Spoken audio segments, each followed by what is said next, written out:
how to fix your Discord not receiving notifications. So let's get straight into the video. If your do not disturb mode is turned on, you might be facing this problem. So what you want to do is simply go to your user settings, which is going to be the gear icon, and then click on notifications. You want to make sure that DND or do not disturb is turned off. If that is not the case, you can also go to notification settings and make sure that notifications are enabled for your servers and channel. If that is not the case, you want to simply check your user notification settings as well. Again, user settings and notifications, and make sure that it is enabled.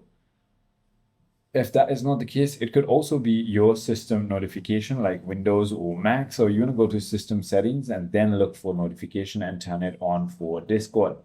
If none of it is working, what you want to do is simply go ahead and check your internet connection. You want to try to switch to a stable network or restart your router. If nothing works, try updating the application or uninstalling and reinstalling the application. I hope this video clarifies everything for you. If you have further more queries, feel free to comment down below, and I'll see you on the next one.